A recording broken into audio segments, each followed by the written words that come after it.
சில நிமிடங்கள்லயே அந்த பதிவு வந்து நீக்கி இருக்கிறாரு. அதுக்கான காரணமா என்னவா இருக்கும்னு நினைக்கிறீங்க? எதுவும் மாநில அரசு பதிவு செய்தவர் மரியாதைக்குரிய திருமாவளவன் அவர்கள், நீக்கியதும் அவர்தான். இந்த 2 கேள்விக்கும் அவரிடம் தான் பதில் கேட்க வேண்டும். இல்லை சார், உங்களுடைய அரசியல் பார்வையில் அவர் சொன்ன கருத்து என்னுடைய அரசியல் பார்வையில் யார் கேள்வி கேட்டார்களோ திரும்பவும் அதனை வாபஸ் எடுத்துக்கொண்டு பதில் சொன்னார்களோ அவர்களிடம் தான் அதை கேட்கிறேன். மது ஒழிப்பு மாநாட்டுக்கு வந்து எடப்பாடிக்கு போவீங்களா? இல்லை, அவர் வந்து பொதுவாகத்தான் அழைப்பு விட்டுருக்கார். திருமாவளவன் அவர்கள், மாண்புமிகு திருமாவளவன் அவர்கள் பொதுவான அழைப்பு விட்டிருக்கிறார். எங்களுடைய நிலைப்பாடு தலைமைக்கழக நிர்வாகிகள் கூடி முடிவு செய்ய ஏற்கனவே சொல்லியிருக்கிறேன்.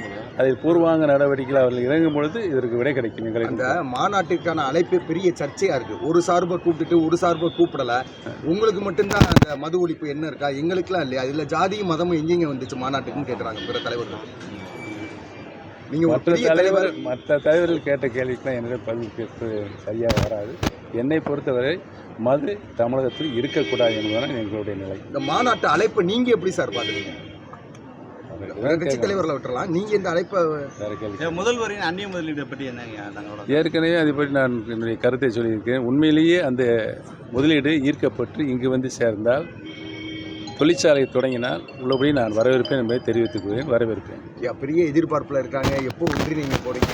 ரொம்ப பெரிய எதிர்பார்ப்பு வருகிற 2026 மீண்டும் அண்ணன் துப்பாக்கியா நீங்களும் எடப்பாடிக்கு சேர்ந்து பிரிந்த புரட்சித் தலைவர் எம்ஜிஆர், புரட்சித் தலைவர் மாண்புமிகு அவருடைய சக்திகள் ஒன்றிணைந்தால்தான் வெற்றி பெற முடியும் என்ற சூழல் இருக்கிறது இந்த நிலையில் என்று தெரிவிக்கிறோம். நம்ம தம்பி பெரிய தம்பி அரசியலுக்கு வரணும்னு எல்லாரும் வரவேற்கக்கூடிய சூழ்நிலையில் அவர் விளக்கம் அளிச்சிட்டாரு. இருந்தாலும் மூத்தோர் இளையோர் வந்திருக்கிறார், மூத்தோர் வரணுன்றது உங்கள் விருப்பம் இல்லையா?